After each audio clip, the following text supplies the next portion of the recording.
Então, nesse instante, Deus vai falar contigo.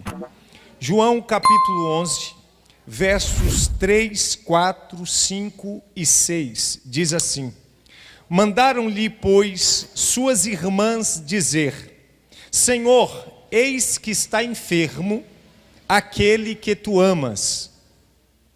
Jesus, ouvindo isto, disse: Esta enfermidade não é para a morte, mas para a glória de Deus, para que o Filho de Deus seja glorificado por ela. Ora, Jesus amava a Marta e a sua irmã e a Lázaro. Ouvindo, pois, que estava enfermo, ficou ainda 2 dias no lugar onde estava. Amém? Tome teu assento. Queridos, quando nós lemos um texto das Escrituras Sagradas, nós precisamos ter em mente que esse texto não está ali por um acaso, não está ali como uma história, mas está ali para que eu e você possamos tirar lições profundas e reveladoras para a nossa vida. Na verdade, a Bíblia é uma profunda revelação que nós precisamos ter discernimento para entender o que Deus quer falar conosco, o que Deus quer revelar ao nosso coração. A Bíblia conta a história de que Lázaro havia adoecido, estava doente. E a Bíblia diz que Marta, Maria e Lázaro eram pessoas que Jesus amava, pessoas que Jesus tinha comunhão, que Jesus estava na casa deles. Mas, porém, Jesus, naquela ocasião em que Lázaro se encontra enfermo, não estava ali na casa de Lázaro. E as irmãs de Jesus mandam um recado, ou mandam a procura de Jesus, com a seguinte notícia: Eis que está enfermo aquele que tu amas. E a Bíblia diz que Jesus, ao ouvir esta notícia a respeito de Lázaro, Jesus fala da seguinte forma: esta enfermidade não é para a morte, esta enfermidade é para a glória de Deus, para que o Filho de Deus seja por ela glorificado. Mas diz as Escrituras que depois disso, embora Jesus amasse Lázaro, embora Jesus amasse Maria e Marta, Jesus, sabendo que Lázaro estava enfermo, Jesus não vai de imediato curar a Lázaro. Jesus, não, ao receber a notícia, não sai dali correndo às pressas para ir ao encontro de Lázaro. Jesus fica naquele lugar ainda 2 dias. Porém, entenda comigo que aquelas pessoas que foram avisar Jesus a respeito da doença de Lázaro, certamente volta até Marta e Maria com a seguinte notícia de Jesus: olha, nós encontramos Jesus, nós falamos com ele, e certamente Maria e Marta perguntaram: e o que foi que ele disse? O que foi que Jesus falou? E aqueles mensageiros certamente disseram: Jesus disse que esta enfermidade de Lázaro não é para a morte, mas para a glória de Deus, para que o Filho de Deus seja glorificado por ela. Então Marta e Maria certamente alimentam o seu coração com uma palavra de Jesus que vem até elas. Então, na mente e no coração de Marta e Maria estava a seguinte palavra de Jesus: Jesus disse que é para a glória de Deus. Jesus disse que meu irmão não vai morrer. Jesus disse que esta enfermidade não é para a morte do nosso irmão, mas é para a glória de Deus. Mas todos nós sabemos, queridos, que Lázaro morreu. E pense comigo como é que fica agora na cabeça de Marta e Maria a palavra de Cristo e a morte de Lázaro. Porque na mentalidade de Maria, no coração de Maria e Marta, estava que aquela enfermidade não era para a morte, conforme a palavra de Jesus. Porém, o seu irmão veio a óbito. Como é que fica agora o coração daquelas mulheres? Como que fica agora a mente delas, tendo uma palavra de Deus e tendo agora um diagnóstico ou um resultado totalmente diferente da palavra que elas receberam? Quantos questionamentos passaram, quem sabe, na cabeça daquelas mulheres? Assim que também passa diversos questionamentos na nossa cabeça. Quem sabe aquelas mulheres pararam um pouco e disseram: mas Jesus não falou que não era para a morte? Mas Jesus não falou que era para a glória de Deus? E como é que Lázaro morreu? Aonde está a palavra de Deus nesta hora? Como é que Jesus fala uma coisa e acontece outra? Pensa você no lugar de Maria e Marta. Pensa você agora tendo um resultado totalmente diferente. E a Bíblia diz, queridos, que Jesus não chegou. E Lázaro morreu. Lázaro foi sepultado. Jesus havia chegado, mas Lázaro já estava morto. E a pergunta é: o que isso nos ensina? O que isso tem a ver comigo? O que isso tem a ver com a minha vida? O que isso tem a ver com a minha história? O que isso tem a ver com o meu problema? Acontece que isso aqui, esse texto traz grandes revelações que podem mudar a tua vida, que podem mudar a tua história, que podem mudar a tua família. E aqui eu começo a trazer para vocês essas lições tão importantes para nós, para compreendermos o tempo e o método de Deus, para compreendermos que Deus não age da forma que nós pensamos que Ele vai agir, que Deus não age no tempo que nós pensamos que Ele vai agir, que Deus não vê como nós vemos, que Deus não se limita àquilo que nós nos limitamos, que Deus se manifesta de uma forma totalmente nova, e que aquilo que Ele falou vai se cumprir, e ninguém pode deter, nem mesmo a morte.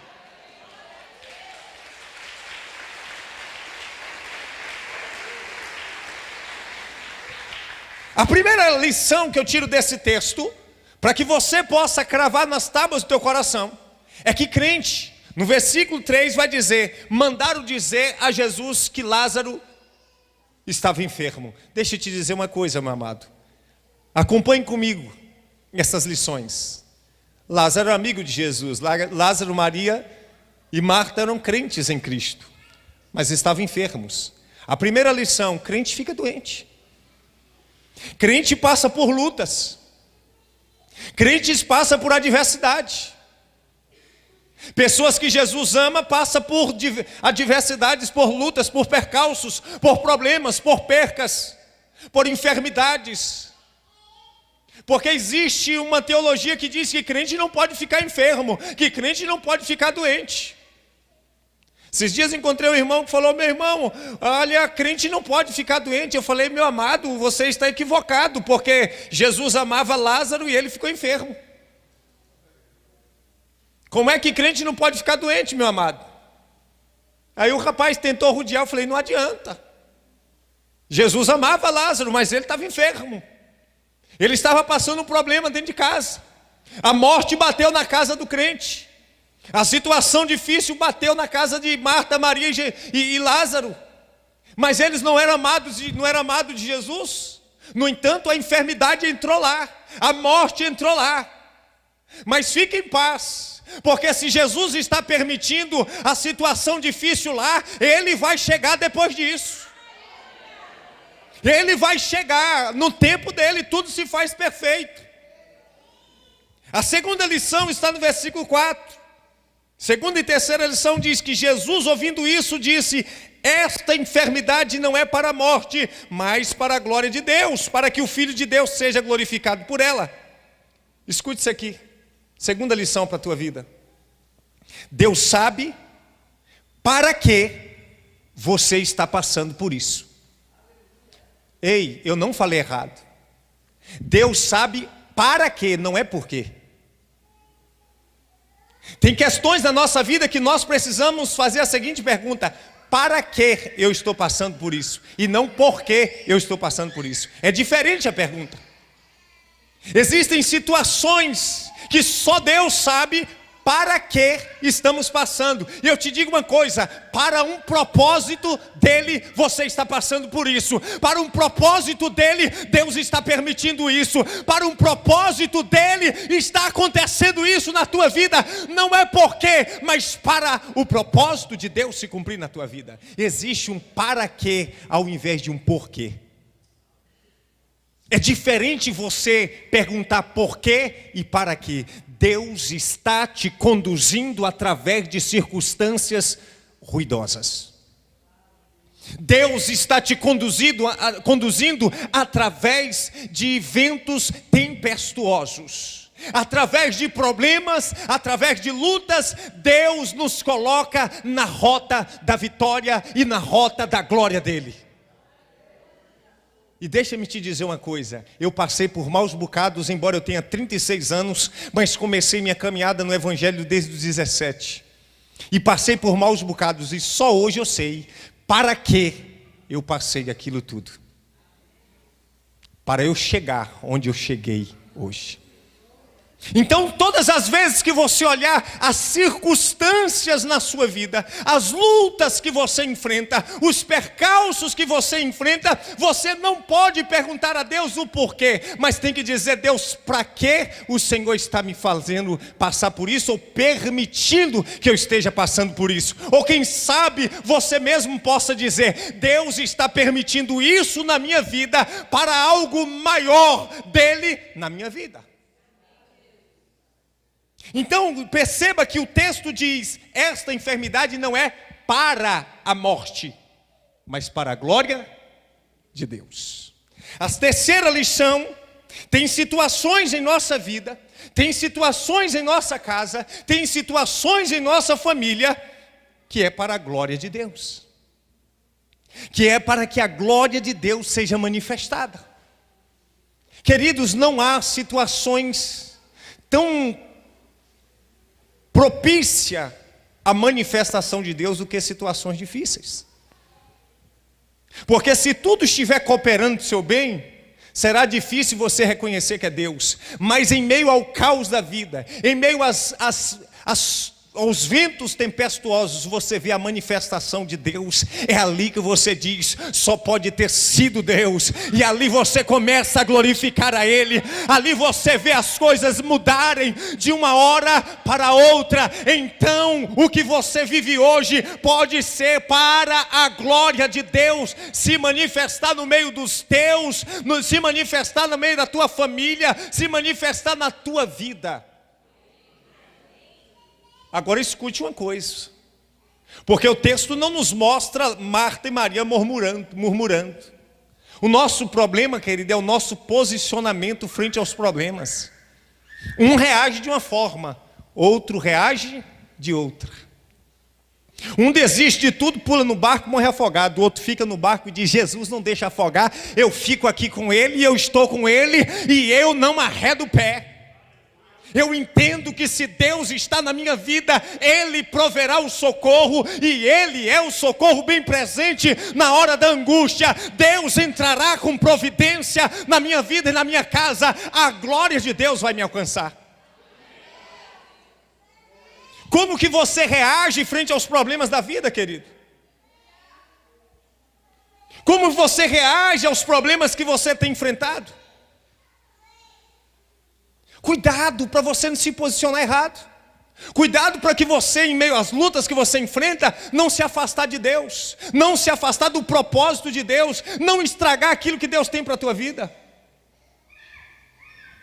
Quarta lição está no versículo 5. Ora, Jesus amava a Marta e a sua irmã e a Lázaro. Sabe qual é a quarta lição dessa história? O fato de alguém ser amado por Deus não significa que ele não passará por lutas. Por que essa lição é tão importante? Porque em meio às lutas nós temos a tendência de duvidar do amor de Deus. Nós temos a tendência de questionar: Deus, por que o Senhor está permitindo eu passar por isso? Deus, por que o Senhor não me ama? O Senhor não está me vendo? O Senhor não está vendo minha causa? O Senhor, eu estou orando, o Senhor não está me curando. Eu estou orando pelo meu pai não está liberto. Eu estou orando pela minha esposa, pelo meu filho, pela minha casa, e o Senhor não está fazendo nada. A gente começa a questionar, a gente começa a se rebelar contra Deus. Senhor, que amor é esse que o Senhor tem por mim? O Senhor está vendo eu passando nas masmorras, no vale da sombra da morte, mas o Senhor não está fazendo nada. E o inimigo, nosso adversário, começa logo a jogar na nossa mente, ó, Deus não te ama não, cara. Olha o que tu está passando, está na igreja, está orando, está participando da oração, e tua vida não melhora. Fala a verdade, se lá no fundo, a gente não tem aquele questionamento, e o inimigo não ajuda. Mas tu não é crente? Mas Deus, tu não disse que Deus te ama, por que está passando por isso? Por que tua casa está assim? Por que tua família está assim? Por que teu marido está assim? Por que tua esposa está assim? Por que teus filhos estão assim? Aí começa um bocado de coisa, começa um bocado de questionamento, um bocado de gente fala uma coisa, e o inimigo ajuda e levanta um bocado de falatório, e dizendo que você está assim, você está assado. Que o inimigo é terrível. Diz, Deus não te ama? Como é que tu está doente? Tu está orando, essa oração não está valendo de nada. Essa oração não chegou até Deus. Mas escuta, meu amado, o amor de Deus não nos isenta dos problemas, não nos isenta das lutas. Não significa que nós vamos viver em berço esplêndido, em um mar de rosa, sem problemas, sem lutas, se o próprio Jesus disse que no mundo teríamos aflições. Se o próprio Deus disse lá no livro de Isaías, capítulo 43, quando passares pelos rios, eu estarei contigo. Ele não está dizendo que nós vamos ter só flores nessa vida. Ele está garantindo uma palavra dele, a promessa de estar conosco. O que eu não posso é atravessar o rio sozinho. Até porque eu não sei nadar, então ele tem que me carregar mesmo. Senão eu afogo. Quem passa nos rios tempestuosos dessa vida precisa daquele que sabe conduzir em meio aos vendaval. E ele está dizendo, eu estou contigo nesta luta. Pois bem, a quinta lição que nós aprendemos, algo extraordinário nessa quinta lição.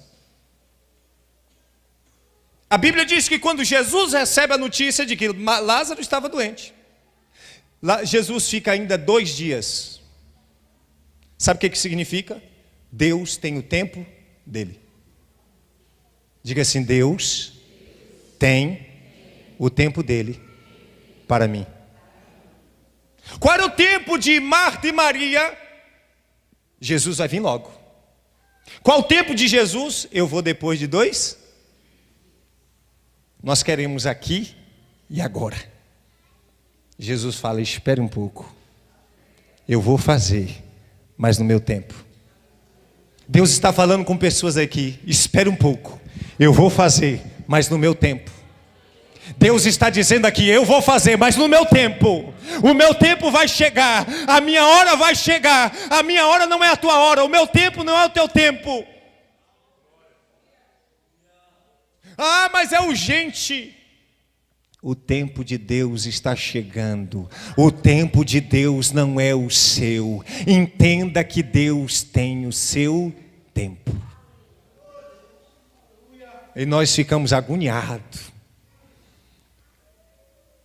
Nós ficamos correndo para um lado e para o outro. Senhor, cadê o Senhor que não chega? Esse Lázaro vai morrer, vem logo, homem, pelo amor de Deus. É assim?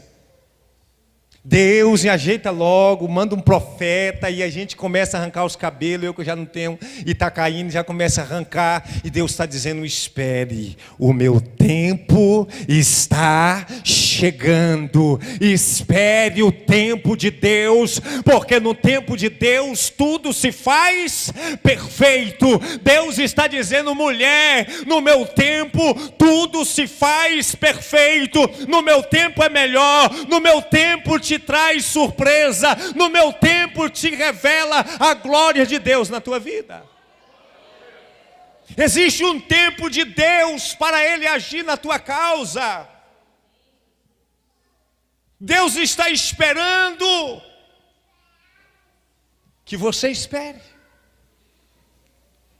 O salmista diz: esperei com paciência no Senhor, e Ele se inclinou para mim e ouviu o meu. Espere o tempo de Deus. Você quer para aqui e para agora, Deus está dizendo: não será no teu tempo, será no meu tempo. Mas sabe o que isso nos ensina? Que vai acontecer. Queira o inimigo ou não, vai acontecer. Queira pessoas ou não, vai acontecer. Queira o inferno ou não, mas vai acontecer. O tempo de Deus, quando Ele se levanta, ninguém pode parar. Deus vai se levantar na tua casa, Deus vai se levantar na tua família, Deus vai se levantar na tua causa.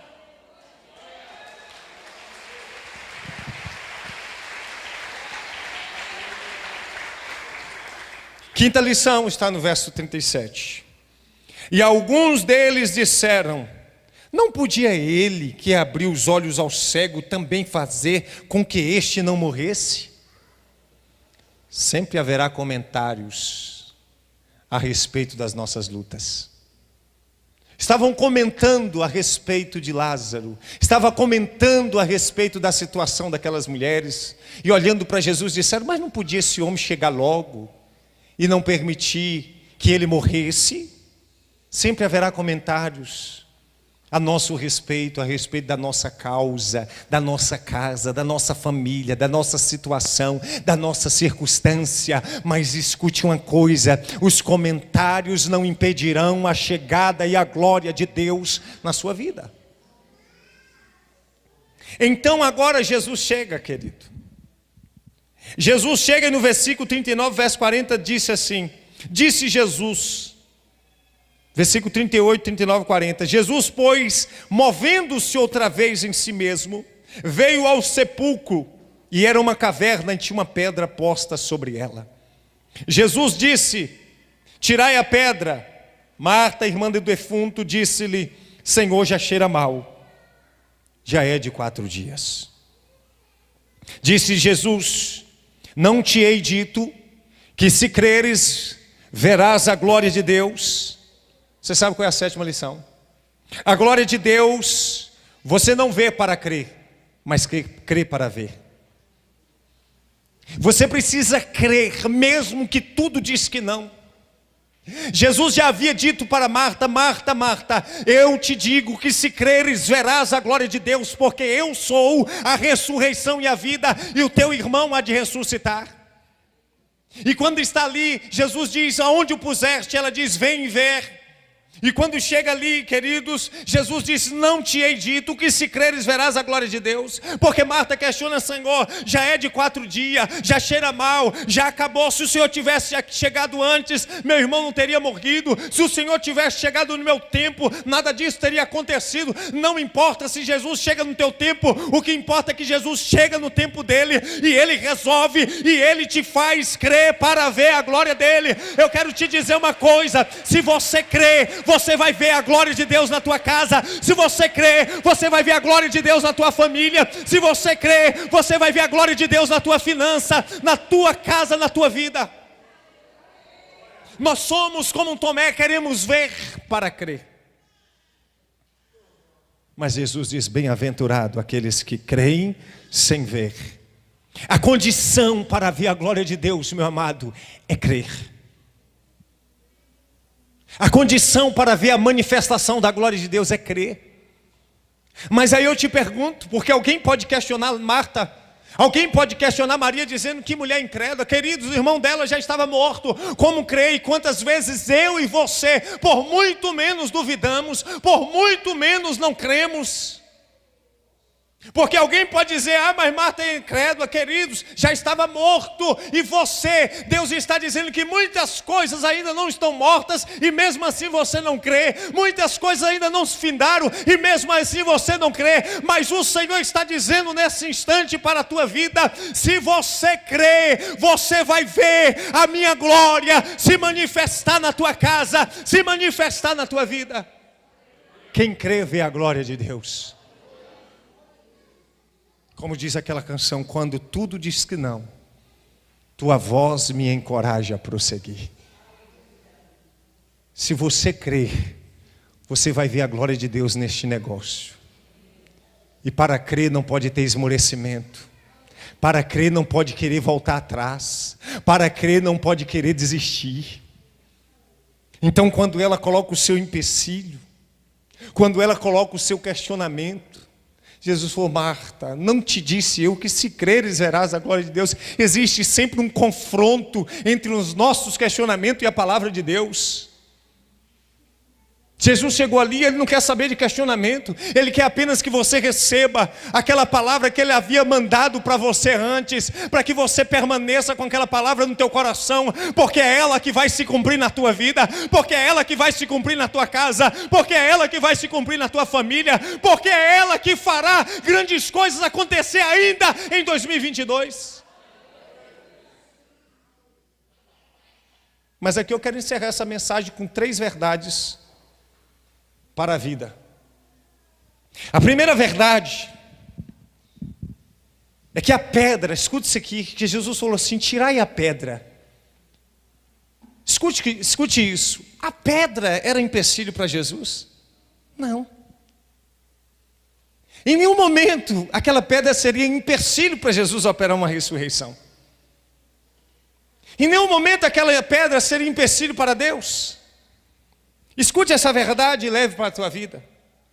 A pedra não era um empecilho para Jesus operar um milagre, mas era um empecilho para Lázaro vir para fora.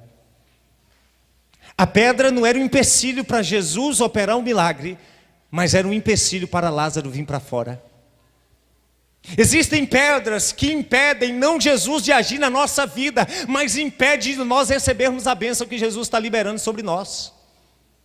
Existem pedras que não impedem a glória e o poder de Deus se manifestar, mas impede de nós receber aquilo que Deus está fazendo para nós. Como é que Lázaro iria vir para fora com a pedra posta sobre o seu túmulo? Quem é que deveria receber Lázaro? Suas irmãs. Então, para que recebesse o seu irmão vivo, ressuscitado, elas precisavam ter a pedra removida entre ela e seu irmão. Qual é a pedra que tem te impedido de receber aquilo que Deus já fez um milagre? Escute uma coisa, outra verdade, segunda verdade para a tua vida. O milagre tem a ver com Jesus, mas a pedra tem a ver com você.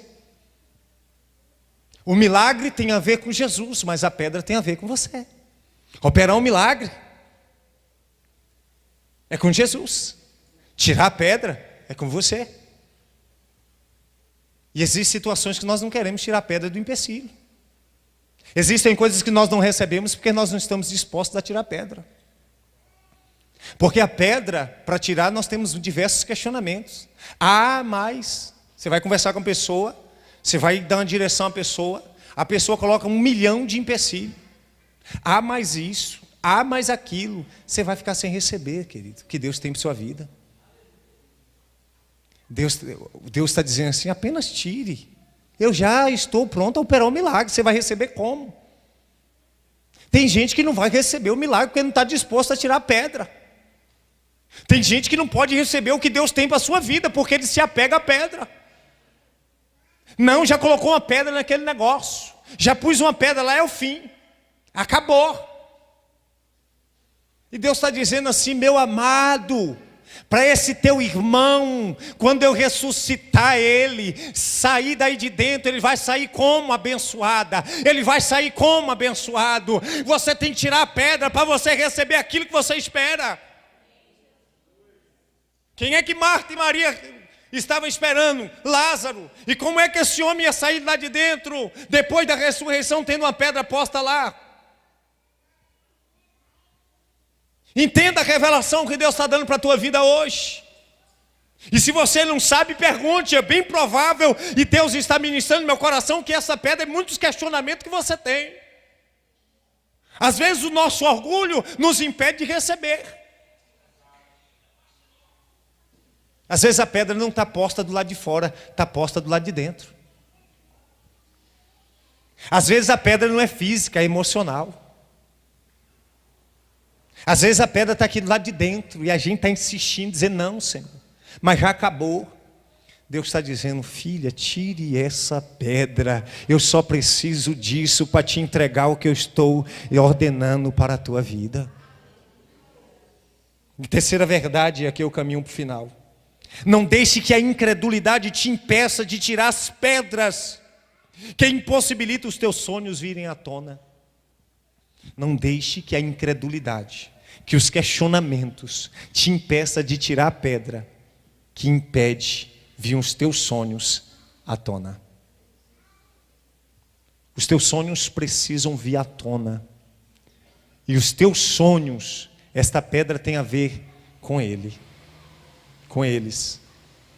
Deus hoje Ele quer fazer coisas extraordinárias. Mas a Bíblia diz que a pedra foi tirada.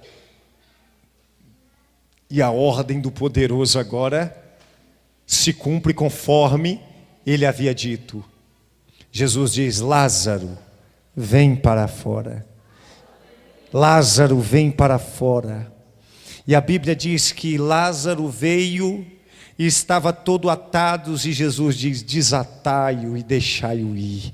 E a Bíblia diz que todos glorificavam a Deus, porque uma coisa é certa: quando Deus faz na nossa vida, queira o inferno ou não, queira pessoas ou não, mas o nome de Deus será glorificado. O nome de Deus será glorificado naquilo que Ele vai fazer na tua vida, naquilo que Ele vai fazer na tua casa. Mas saiba de uma coisa: creia, tire a pedra, deixe os questionamentos de lado, se submeta à palavra de Deus, e Deus vai agir na tua causa, mulher. Deus vai agir na tua causa, homem. Mas se posicione hoje conforme a direção que Deus te deu. Tem gente que quer chegar e quer receber o que Deus tem, mas não quer andar na direção que Deus deu.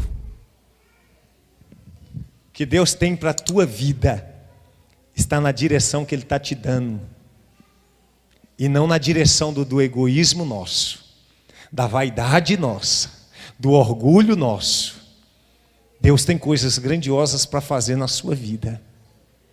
A glória dEle se manifestará de uma forma poderosa. E eu quero te dizer uma coisa: creia que tudo isso que você está vivendo, tudo isso que você está passando, Deus está esperando apenas você se posicionar, você viver conforme a palavra que Ele te entregou. Haverá glória. Eu quero profetizar em nome de Jesus que haverá a manifestação da glória de Deus na tua vida. Haverá a manifestação da glória de Deus nos teus sonhos. Haverá a manifestação de Deus nas mais diversas áreas da sua vida. Mas em nome de Jesus, espere o tempo de Deus. Mas em nome de Jesus, não desista. Mas em nome de Jesus, remova a pedra. Mas em nome de Jesus, abre mão dos questionamentos. Mas em nome de Jesus, se submeta à palavra de Deus, porque tudo aquilo que Ele tem para fazer vai acontecer em nome de Jesus. Receba esta palavra no teu coração.